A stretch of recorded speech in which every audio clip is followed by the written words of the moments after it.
मौलवी साहब किस्त वाला कारोबार सूद में आता है या नहीं? मसलन एक चीज़ नकद पे, भाई किस्त का कारोबार सूद में नहीं है, लेकिन इसलिए कह रहा हूं कि आजकल बाज लोगों ने सूद को किस्तों पे डाल दिया, उस पर हमारे हाँ पाबंदी है बाकायदा इंतजामिया की तरफ से, वो चक्कर और है।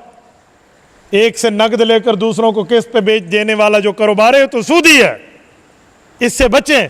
आम तौर पे कोई किस्त पे चीज़ बेचे तो वो सूद नहीं है, लेकिन इस बारे में तफसील है, बेहतर है कि आप मौलाना साहब के पास आएँ और उनको बताएं और उनसे तफसील ले लें।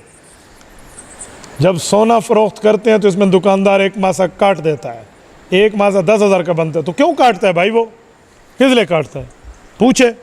हो सकता है कि वो सोना ना हो, वो कुछ और हो, कोई और गिल्लट विल्लट साथ मिलाकर सोने को जोड़ते हैं, इस तरह ना हो। वो आपने सुना नहीं है कि सोना आग में जल के कुंदन बन जाता है? कुंदन किसे कहते हैं पता है आपको? किसे कहते हैं? अभी कोई बता रहा था, सोना आग में जल के कुंदन बन जाता है। कुंदन किसे कहते हैं? खालिस सोना, ठीक है, यानी उसमें मिलावट खत्म हो जाती है ना।